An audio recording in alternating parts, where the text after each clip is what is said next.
Hello, welcome to Coaching Think Talk. I am Coach Marife Garfin from Life Coach Philippines, and this is Coaching for Overcoming.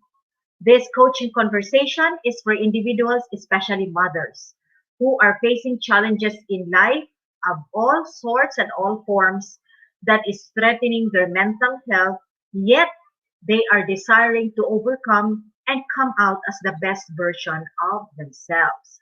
And my mission is to help every mother of every family to take a stand in mental health for her and her children. Now, I am a Master Builder Apprentice to Master Coach A's Master Builder Apprenticeship Program, and we build a tribe as we help your unstoppable dream come true.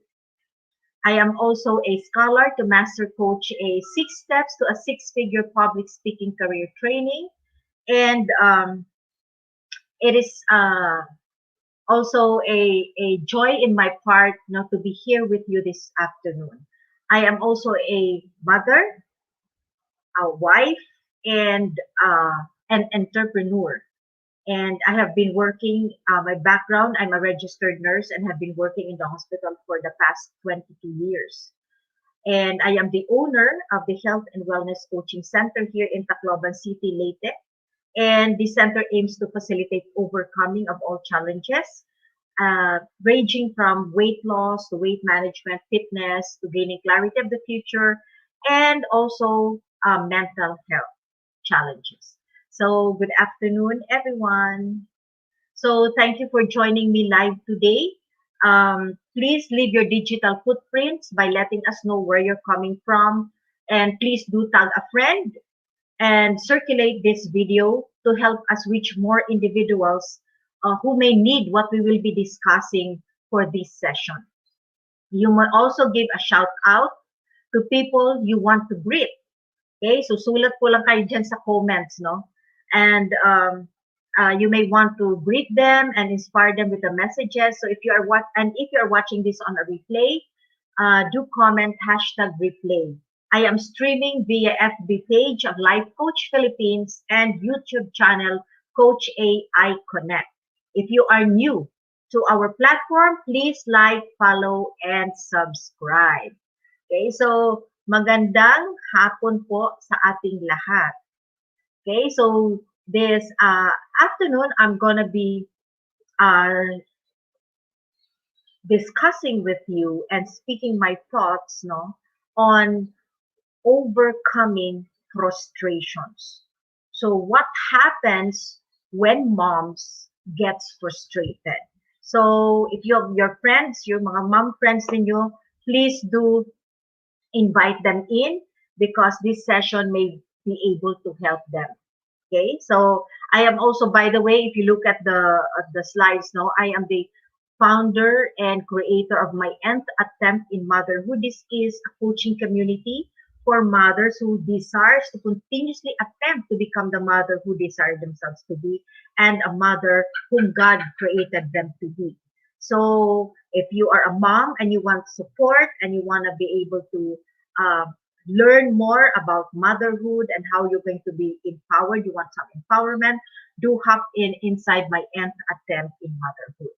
But before I go further, let me greet, okay, some beautiful life coaches who are currently present here with me, joining me. Hello, Coach Maureen, Coach Nilo, of course, Coach AP Phoebe. Thank you for being here with me, for joining me. So magandang hapon po sa inyong lahat. So I'm gonna be talking about frustration this afternoon. Okay, so tag niyo po yung mga mama, no, ask them to come and join us. No? So, okay, the first question, what frustrates you? Okay, so type niyo dyan sa comment, ano ba yung nakaka-frustrate sa inyo? What frustrates you? Coach Nilo, what frustrates you? Okay, ano ba yung nagiging cause ng ating mga frustration? I'm sure in one way or the others, probably you got one or two experience where you got really frustrated of something, no? So what frustrates you? Ano yung talagang like you give your hands and say, kainis. Oh, I don't like this anymore. I don't want to do this anymore. So ano yung nakakapag-frustrate po sa inyo? Okay? Rejection. Yes. Thank you, Coach Nilo. Yes, rejection. No? When we feel like that we're rejected, and especially if we're doing our best, we feel really frustrated. Tama yun, Coach Nilo. That's a valid reason. Not meeting the target. Super dami nga, ano, Coach Nilo. Not getting what I am expecting to have or achieve. Yes, Coach Phoebe. So, totoo yan, no? So, these are many frustration. And when I was, when I became a mom at 19, I was very, very young. I had so many frustrations, I lost my part of my being a young adult, no? Nawala yun, and I was taking care of kids, and I was in a survival mode to be able to take care of my kid. At the same time, I was grappling with my emotion. Okay, so yun yung isang very frustrating experience that I had. Okay, so let's proceed. Okay. Hello, Coach Tin. Thank you for joining me. So the question, Coach Tin, is what frustrates you? Because we're going to be talking about frustration this afternoon. Okay, so as defined, frustration is the feeling of being upset or annoyed. Oh, pag madaming house chores, tama, Coach Tin. Especially now, so it's the feeling of being upset or annoyed, especially because of inability to change or achieve something. Yung naiinis ka kasi gusto mo sanang may gawin doon pero wala ka talagang magagawa doon. So it's causing frustration. Okay, so what are the causes of frustration? Some articles cited now that it originates from feelings of uncertainty. Okay, which stems from a sense of inability to fulfill needs. So you have a need, kaya lang walang capability, you don't have the control really to fill that up. Okay? If the need of the individuals are blocked, uneasiness and frustrations are more likely to occur. So yun yung nangyayari. You have a need, hindi siya nami-meet, and you can do anything about it. So most definitely, you end up getting frustrated. So what are the different manifestation of frustration? So I want you to look at the list, and I want you to center yourself and reflect alin dito yung naging manifestation mo na. So you have anger. So tingnan niyo yung babae, talaga sabi niya, I don't look this crazy when I yell, almost though. So ganyan ba yung itsura natin pag we're really frustrated, like we want to shout, no? So anger, violence, talk rudely, you go to a silent mode, di mo na kinikubo kasi galit ka na nga, you go to a silent mode, you shout for no reason, all of a sudden, yeah, bang, konting ano lang, you shouted, you spoil others' mood. Of course, when you're frustrated, you're saying a lot of things, no?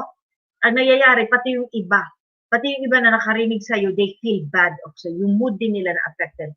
And when you're frustrated, some of those experience talk negatively about life. Nakakainis itong buhay nito, ayoko na.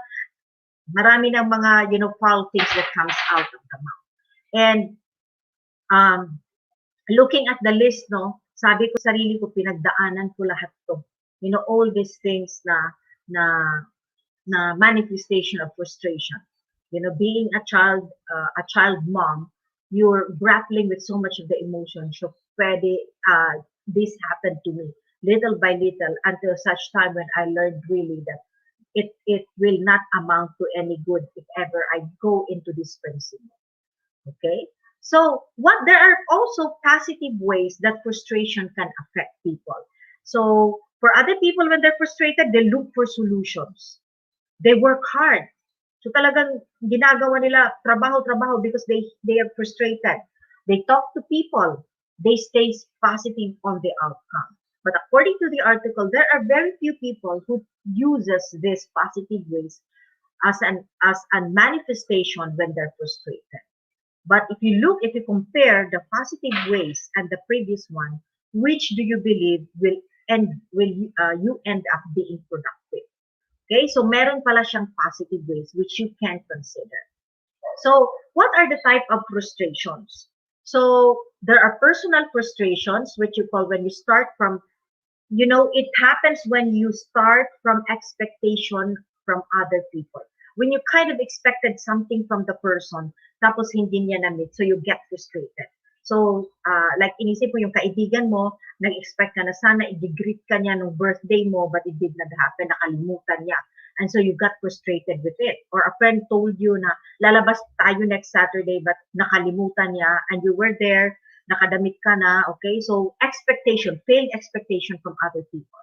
Now, when you talk about conflicting frustration, this starts from work and life pressures. Yung mga sa trabaho mo, meron ka nang pinagdadaanan sa bahay, pagdating doon, sa workplace, wala pang nakakaintindi sa'yo, and there are many mga demands pa of reports, okay? So, conflicting frustration. And oftentimes, makikita nyo ito pag may mga nag-aaway sa Facebook.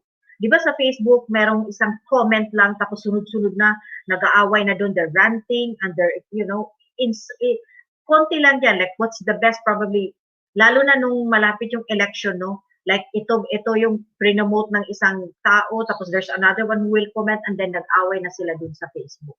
So social media fight, this is very common, no? This is very common. I remember a friend who posted herself, nandun siya sa isang beach resort, so definitely medyo, of course beach wear yung suot niya, but a little bit on the opinion of another friend, para siyang revealing. So, doon talaga siya kinorek sa Facebook, and then marami nang tumulong at nag-away na lahat sa Facebook. So, these are conflicting frustrations. Next is pressure frustration.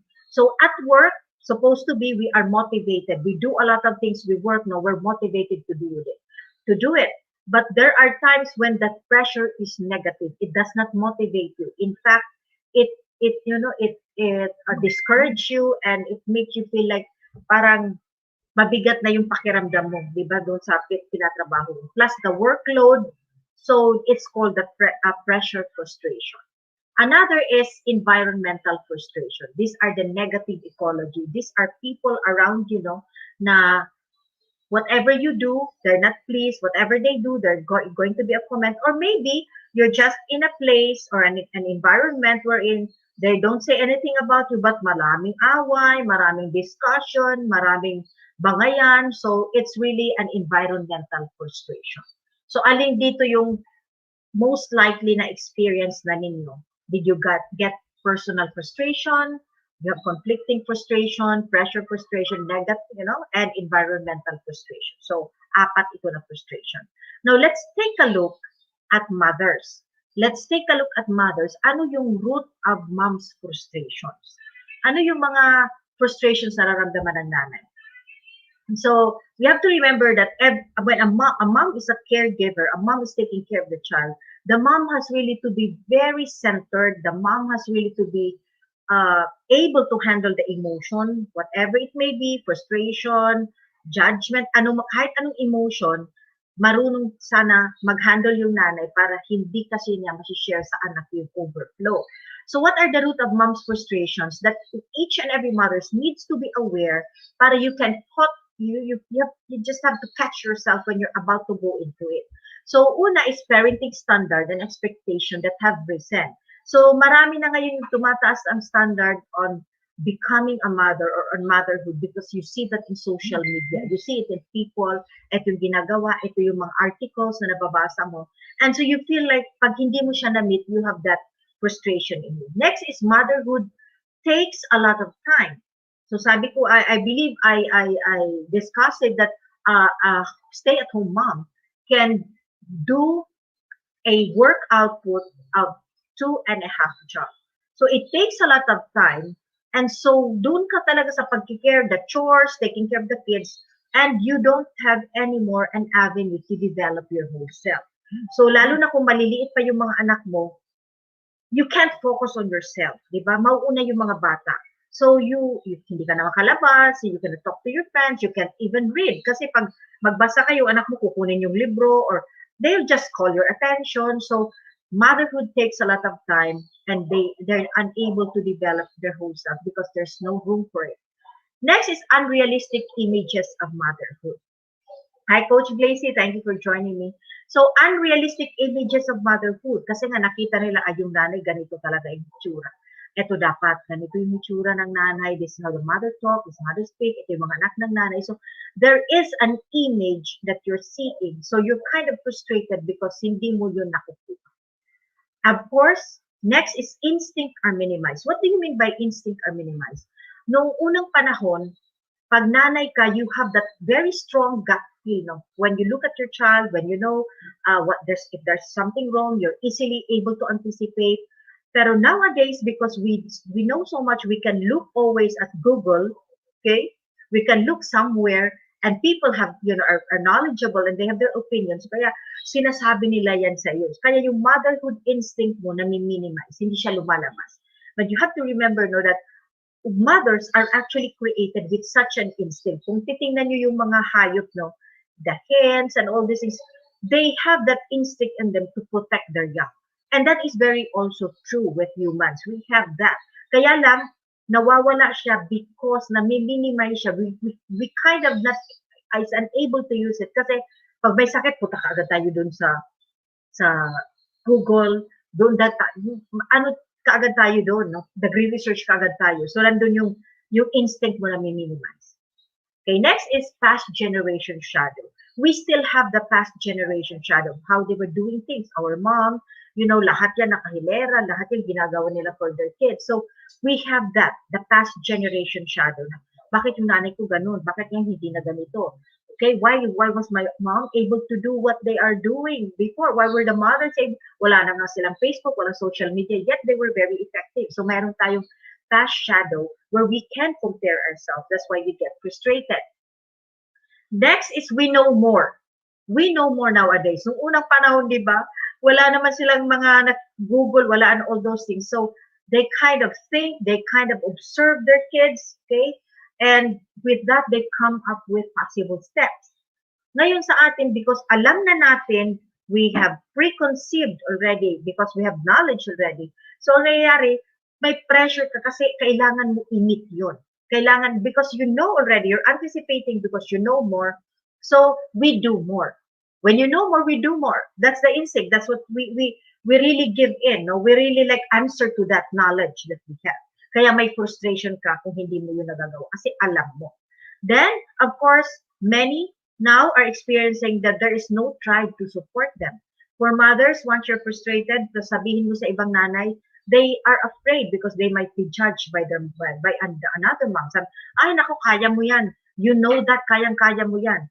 But you feel helpless, no? But you kind of feel na walang support. Especially if you're nasa city ka and you're far from your family members, so malayo ka sa nanay, sa tatay mo, sa mga kapatid mo. So you're really on your own.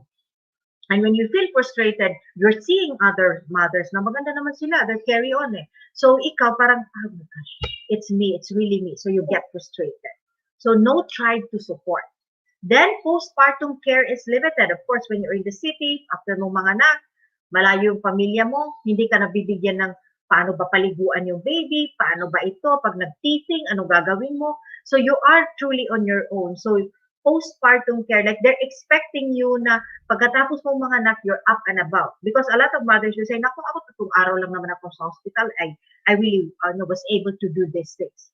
So postpartum care is limited. You have to remember na it's a transition, it's a change. Giving birth will have an impact to your body, impact to your hormones. So your moods will also be different. The way you see things will be, you're kind of sensitive because of the haywire of the hormones.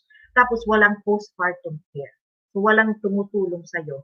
Walang nagsusupport sa'yo because the husband has to go for a job. So especially if you're a mother and a wife to an OFW. So you're really on your own. No? So postpartum care is limited. Next is limited energy. Definitely, you're frustrated because of limited energy. Pagod na pagod ka. Especially if you have toddlers. No? Pag toddlers kasi or malilipad yung anak mo, the physical energy is draining. Kasi kailangan sundin mo. It's more you answering to the different needs of your children. And of course, less interaction with elders. Sabi nga natin, no, we are so busy with a lot of things. Malayo yung pamilya natin. We can't talk to them. And when we talk about less interaction, this means less connection. Less connection with them. Iba kasi yung we are designed actually to really talk one-on-one, to talk on a face-to-face basis. There's a different flow of energy when you're talking face-to-face with people than nasa phone or nasa laptop. So there's kind of a less interaction that causes a lot of frustration because hindi natin na-vent out talaga at feeling natin hindi tayo maka-express because the person is not there na kailangan natin kausapin. Okay? Next is we are spread thinner. So nowadays, konti na lang yung mga stay-at-home mom. Many of us are part-time workers. We do this. We have tried to help in the family. We're super moms. We're doing a lot of things. So pagod na pagod ka. So you're thinner. Okay, you spread yourself thinner because you're doing a lot of tasks, and so it's easy to get tired and it's easy to get frustrated when you want things done the way you want it and it doesn't happen. Then because why we're easily frustrated mothers because we're wired to care. We're wired to care deeply. So sa atin, kailangan ito mangyari, ito, this is for my children, I have to do this. So it it comes from caring. Okay? From caring na hindi kasi kailangan kong gawin to para sa mga anak ko. And you get frustrated when you're unable to do it. Sabi nga natin kanina sa definition of frustration, when you have that uncertainty and inability to do it. Because every mother would desire to make things certain. Tama itong oras na ito, but it doesn't happen. Next is few work benefits. When you're a mom, when you're working, when your employer will not understand, mag-absent ka kasi wala kang yaya. And if you bring in your child, maka-disrupt din siya sa work. But of course, there are already company ng parang they build up in the US. I think they have meron na silang daycare center, but it's not that hindi pa siya ganun kadami dito sa Philippines. Now, we are also frustrated because we're used to the survival mode than thriving mode. So, para sa atin, kailangan mangyari ito, kailangan this is what I need to do. But we have to understand that when you go into a thriving mode, it needs a lot of patience. So, dahan-dahan, gagawin mo. Okay, you're not going to be impatient with yourself nor your children. Okay, when you are in a thriving mode. Like, when things happen and it doesn't happen the way it should be, we look for a lesson so that we can thrive and we can prepare. Pero kadalasan, survival mode tayo. Hindi, kailangan ito mangyari kasi ito ang mangyayari pag hindi. Like, we are really on the go. Okay, so we get frustrated. Then, of course, unhealthy messages on independence than interdependence. So ngayon, like makikita natin sa social media, a mom can do a lot of things. So there's kind of pressure. And like people are expecting you to do things really on your own and do things like, like a breezy, just like do it. But hindi na-emphasize that we are created to be dependent with other people as well. So there is motherhood, it's supposed to be interdependence. So that's why na-appreciate ko yung there are moms and there are moms of grade schoolers, no, that they go into like they have a van and then one mom drive and then bukas yung isang mom na naman tas it's a beautiful, it's a beautiful practice. Yung ganun siya. Yung there's a term for it. There's a term for it wherein hindi ko ito nabutan, but some mothers are doing this, no? Na merong duty sila, like maghatid at mag-take care ng mga bata. But it's not really very common here in the Philippines. Okay? Kasi dito sa atin, nahiya tayo ipaano sa iba. But there are open-minded mothers who like to do this because they're not afraid. Kasi minsan din takot tayo na iiwan mo yung anak mo, something mangyari, you don't blame the person na binilinan mo sa anak mo, but rather you blame yourself for trusting. Okay? So next is, we have starving souls. We have starving souls. That means we're not really feeding ourselves. We're not getting the nourishment. We're not getting the empowerment that is necessary for us, no? To really level up and to really grow as a person. Of course, marriage and partnership are stressed as well. So ito din, like the marriage has its own challenges. Tapos nanay ka pa, and then your partner is not understanding you as a person and understanding you as a mom, walang support. So stressed din siya. So it's a cause of frustration. Next is trying to make up what is missing for the kids. So meron tayong like now in the pandemic, what's happening is may mga bagay na hindi nagagawa ng mga bata. So we are at the point of like ginagawa natin, like katulad ng kapatid ko, bumili talaga siya ng malaking like inflatable na how do you call that, inflatable pool for the kids kasi hindi makalabas yung mga bata, 1 year na. So you kind of stretch yourself to understand this and plan out, no, to make up for something that your child is missing. Okay? Then we are drowning in our stuff. We see Shopee, we see Lazada, we're filling up our space, no? Tapos yung mga in marketing, no, in the makikita mo sa TV and mga ads, no, makikita mo na you to be a good mom, you need this, you need that, maraming mga bagay na pwede bibilhin. To clean up the house, you need all this. To exercise, you need maraming bibilhin. So we're drowning in our stuff. Okay, sa mga bagay na mga material things, and it causes frustrations. Lalo na pag nakikita mo nandiyan, nakahang lang dyan, hindi mo nagagamit. Next, we starve. We starve for deeper connection. We want to be able to talk to someone where there is like a level.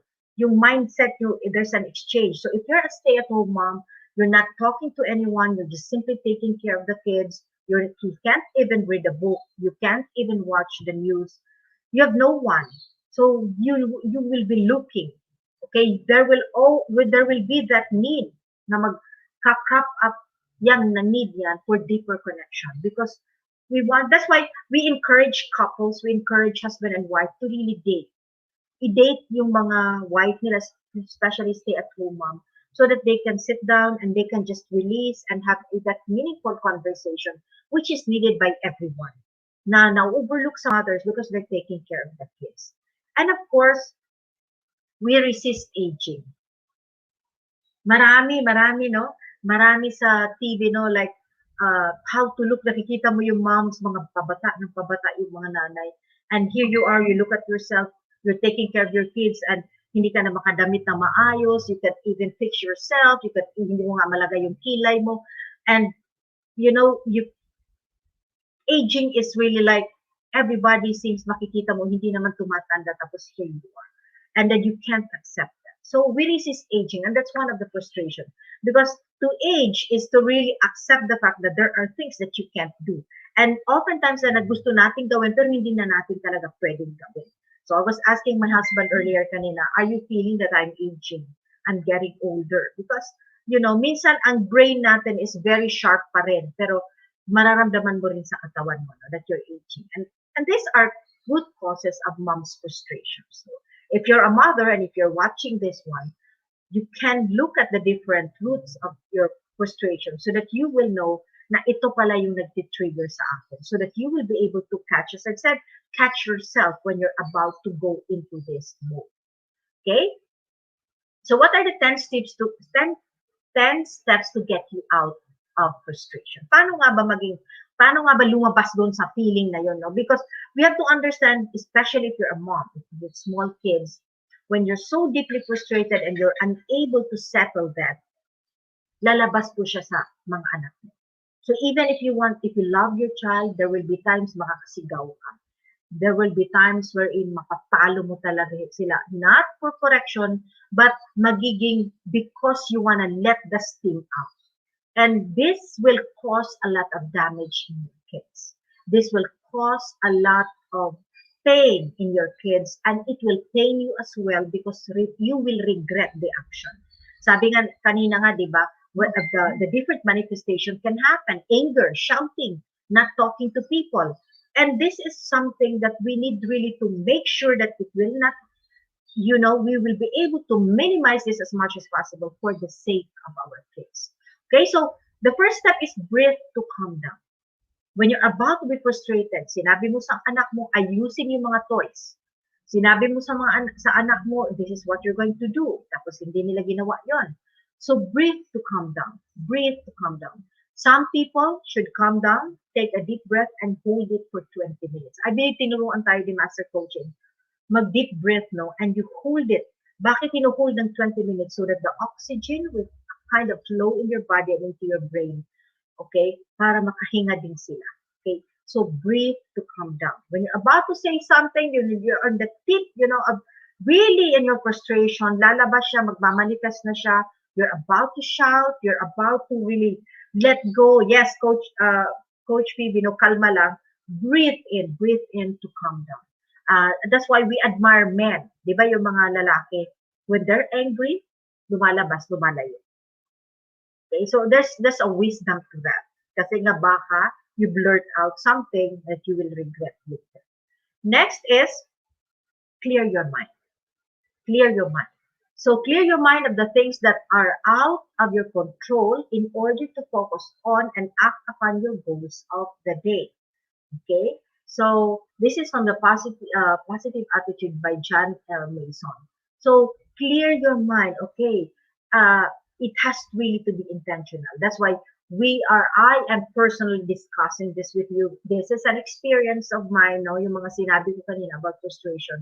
And it really pays, really. It really pays to like hold it a bit, inhale, and then decide really to take out everything muna. You can go to a little nook and a little space, okay, to breathe in so that you can clear your mind. Next is face the situation. You have to really look at it. What can you do about it? Because if you shouted, if you get angry, if you don't talk, things will not change. So what is it that you wanted to do with the situation? While you're breathing in, you're calming down yourself. So, importante po yung titingnan nyo at hindi nyo tatakbuhan because the frustration will build up because when you come back and it's still the same thing, then the more that you will be amplified in your frustration. Next is speak the problem or situation calmly. You have to recite it to yourself. Ito yung nangyayari. Okay, this is what's happening. Talk about it. Speak of the problem. You can verify with people. Speak the problem or situation calmly. We cannot see a reflection in running water. It is only in still water that we can see. Sabi nga ni Coach APTV, kalma lang. But when you're calmer, you see better. You have a better perspective than nung nagpapanik ka, galit ka. So you can't really see clearly. Next is define why it is frustrating you. Ano nga ba? Why is it affecting you? Why are you frustrated? Ano yung binabangga sa'yo? Is it your ego? Is it your pride? Is it your concern? Why is it frustrating you? Sabi nga dito, when you're frustrated, maybe it means you have something to learn. Baka kailangan may matutunan ka. Okay? So define it. Why is it frustrating you? Because oftentimes, no, pag na-realize mo at nakita mo, why is it frustrating you? And you realize, hindi naman pala siya ganun kalaki. Hindi naman pala, it's something I can ignore. So then, you're able to get hold of your emotion. Okay? Then, think for realistic options. Ano yung pwede kong gawin dito? If this is happening, what can I do? What are the things that I can possibly do? So, realistic option, yung pwede mong magawa. Sabi nga natin, no, sa frustration, we're frustrated because of uncertainty and inability. But still, there are possible ways. Oftentimes kasi, pag nagagalit tayo, because the inability comes from the picture that we have of how we should be able to do it and how we can solve it and how we can act on it. Pero hindi natin naisip, may mga ibang options pala. So think for realistic options. Next, decide. Master Coach A shared in the first Coach at First Sight kanina, no, about decision. So any action, any decision without an action, sabi, is not actually deciding at all. So decide which one to take.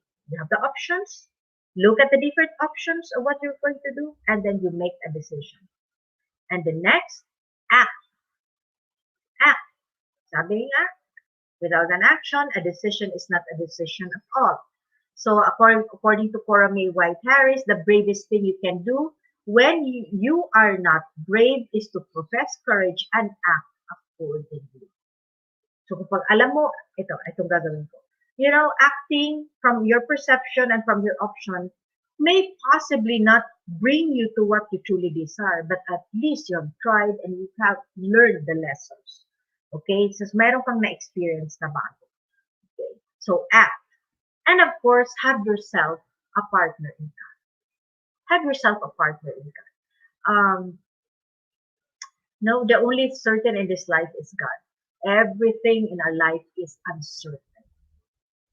Hindi mo alam, gigising ka pa bukas. Hindi mo alam, makakasakit sino makakasakit bukas. You never really know. We have not really expected pandemic to come. Naririnig lang natin siya last 2019 in other countries. We didn't expect it was too far, but it came. It is now in our midst. And there are many, many uncertainties that other people cannot really help us with, that only God can. So have yourself a partner in God. No circumstances is so big that He cannot control it. That is one thing that I have really truly learned, truly learned, that when you have God as your partner, no matter how dark, no matter how difficult the situation is, it will turn out to be okay because God will make sure that the best of you will come out. So have yourself a partner in God. Okay? Then you have to remember, when you have God in you, God never promises to remove us from struggles. Hindi po talaga. Life is not a bed of roses. We've heard it oftentimes and not, and that's very true. God never promises to remove us from our struggles. Hindi niya sinabing, if you believe me, life will be easy. There's none. You can go to the different book of the Bible. If you're a believer, wala pong sinabi doon na life is easy. But He does promise, however, to change the way we look at them. So instead of looking at it as something that is stopping us, you kind of look at it and say, I'm growing from this and I'm learning from this. And all your struggles that you've experienced later on in life when you look back. So I challenge every one of you who are listening right now. Tingnan niyo po yung mga struggles niyo nung una. Tingnan niyo, and I'm pretty sure you'll get a lesson or you'll get something from it that you will say, yung pinagdaanan kong yun, ngayon, I'm better because of that. Diba? He promised, however, to change the way we look at them. Because we see things on a lower scale, but God sees things on a bigger scale. So tinutulungan tayo niya na makuha natin yung perspective niya if we are in partnership with Him. Frustration, complication, and misery are available in abundance. Hindi po talaga siya mawawala. Part siya ng buhay ko. But, so is God's grace. And you don't have to work for it. When you talk about grace, it is simply given to you. It's a gift. Because God had loved you from the very beginning of time. So He wanted so much the best for you. So even if punong-puno tayo ng problema, punong-puno talaga ng struggles, you're frustrated every now and then, you can't get things the way you wanted it to be, and you can't get things to work out the way you desire to be, yet God's grace is so full and abundant. Okay? So, wag po natin kalimutan yan when we're about to be frustrated. Okay? So, according to James 1:2-4, consider it pure joy, my brothers and sisters, whenever you face trials of any kind. So, alam ni Lord na maraming trials because you know that the testing of your faith produces perseverance. Let perseverance finish its work so that you may be mature and complete, not lacking anything. So these things that frustrate us will cause in us to persevere. So we develop our character and we become better people to carry on the mission, the purpose He has given us. And He will not leave you nor forsake you. He will be with you throughout. Whatever may happen, He will be with you throughout when you're ready to walk with your purpose. So frustration is just part of the game. Frustration, feeling frustrated is just part, the testing of our faith. Because when you're frustrated, you can always say, I'll throw in the towel, I'm not going to do it anymore, ayoko na sa buhay na to. But no, it says there, it's a testing of your faith so that you can grow mature, you can complete, and you become a whole person, not lacking anything, complete. Sabi dito sa James 1 to 4. Complete so that you will be ready for whatever mission, whatever purpose you have. And that purpose will create so much joy and so much happiness in you because it will give you your meaning. Kanina nga sabi ni Coach Rizal, di ba, she talked about purposeful living. And that is God's desire. Each of us to carry on whatever purpose we were birthed in, all for His glory, for the good of humanity. So that we will be able to help our kids, our loved ones, to be brought back to our original design. So frustration, yeah, it's there, but consider it for pure joy because we will become tougher. We will develop good character because of God's grace and mercy that is abundant, that is carrying us through whatever this life will take us. Okay? So thank you so much for joining me this afternoon. So if you want a deeper, you want to have a deeper conversation and you wanted really to uh, walk through how you're going to really handle your frustration and you're having difficulty really grappling and you're really, overwhelmed by it and you want to talk about it and you want someone to hear and listen to you, let's have a conversation. Let's talk. Connect with me at 0995739846 or message me at Marife Garfin. That's my Facebook account or email me at narsmarife.mg@gmail.com. You can be the best mom. Frustration is just a small thing. You just need someone to help you out. And that's a priority. You know why? Because we share from an overflow. We need to be able to take care of that, not neglect us, so that we will be able to give all the necessary love that we can give to our child without being blocked by the feeling of frustration. So connect with me and let's talk about this more deeply in details so that you can be free from this emotion of frustration. And let me invite every mom who wants to journey and who wants to really become, really understand, be free from frustration, okay, be free from unhappiness, because you can't understand your child and you want to be able to impact them, you want to be able to influence them, but you can't seem to connect with them. Do join me in What Matters. This is Understanding Your Kids. This is a coaching workshop. So we will end up with you coming up with an action steps that you will be able to do based on the coaching model, okay? Coaching model for mental health. So you join me on June 12th at 2 p.m. Registration is 2,500 and if you register ahead, the early bird registration is 1,850. This is from June 25 to June 1.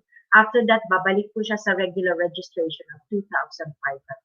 But this is a very, very powerful session because this was the journey I got when I had my coaching, when I had my mind opened by Master Coach. So do hop in to What Matters, Understanding Your Kids, because this is where everything will come out. Okay, so do join me June 12th at 2 p.m. Connect with me for details. You can just PM me or contact me at 0995-739-8463.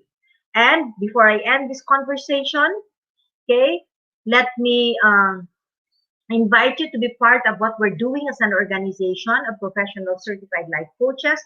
Do join us for another coaching conversation later with Coach Maureen for coaching for single living. So mga singles po, rally na tayo. Let's attend this one. 4 p.m. Okay? He will be talking about how to make your life as a single person, how to make it worthwhile, how to make it fruitful. So ganun po yung intention of for single living ni Coach More. So join us, and of course the different coaching think talk which will really fill your space with digital stuff that matters. Every day po ito, Monday to Sunday, 10 a.m., 2 p.m., and 4 p.m. So, masarap pong magbabad dito sa mga conversation nito because it will truly help us to grow. And of course, let me invite you to be part of the Be Learning Society. This is a superb learning. Superb learning. Okay. Excuse me. It's a superb learning, no?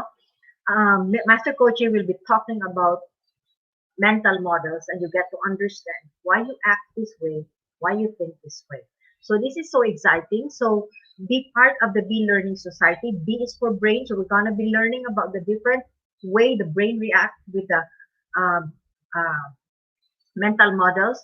And so if you got this card from Decaf Coffee Republic, this is, you get a 5% off from whatever order that you're going to get from Decaf. You'll have a free 90-minute coaching session with a coach, like if you want to have clarity of the future goals or whatever it is that you desire. And of course, you got to sit and listen to the Master Coach A. So when it's Master Coach A who really talk and who really teach, you can't miss it. You can't miss it because you'll truly learn and you really grow. So do hop in, connect with me at 0995739846 if you want me to facilitate you to get this Be Learning e-card, or you may connect with Coach Rizal at 0917-586-1661. Never miss it kasi this May lang po yung 1,500. And that succeeding month, it will change po. Mag-change yung rate niya. So, when you're learning, you're growing, you become really more excited about life. So do be a part of the Be Learning Society. And let me invite you tonight. This is a free learning, no monetary, ano talaga to. So I'm so excited for tonight. It's how to nurture mental preparedness for the third and fourth order impact of COVID-19. So we know that we are in COVID-19.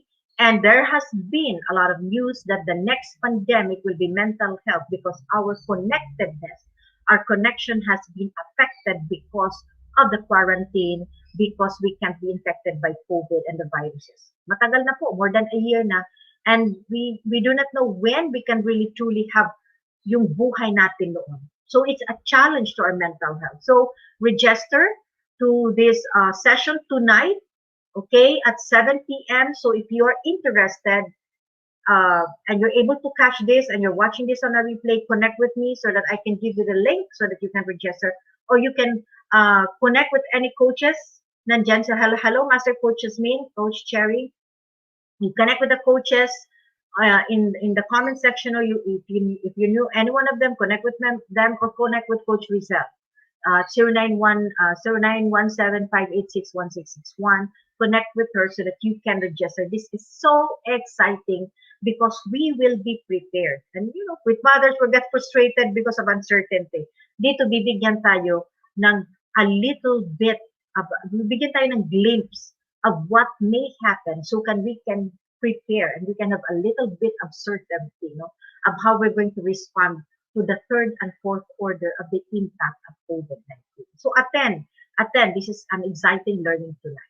Okay, and let me invite you to Master Coach's Proactively Co-Create Life Coach Certification Program. This is a comprehensive approach to learning and mastering life. Coaching is an active process of creating a new plan to achieving results in life. So that success is inevitable to every coaching relationship. So it includes a 21-day web learning. So you can start anytime if you want to become a professional life coach. The Co-Actively Co-Create, you can just message Coach Rizal. You can start this anytime and you can just wait for the 3-day live bootcamp with Master Coach A. So, and then you get a free live business bootcamp with senior coaching team once you're enrolled in Co-Actively Co-Create Life Coach Certification Program. Okay, so just connect with Coach Rizal at 0917-586-1661 to discover the opportunities waiting for you in this profession. Okay, so thank you so much for joining me once again. This is Coach Marife Garfin from Life Coach Philippines for Coaching Think Talk. Coaches like us think and talk like this. This is us from the Philippines. Love, bomb, boom. God bless everyone. Thank you so much for joining me.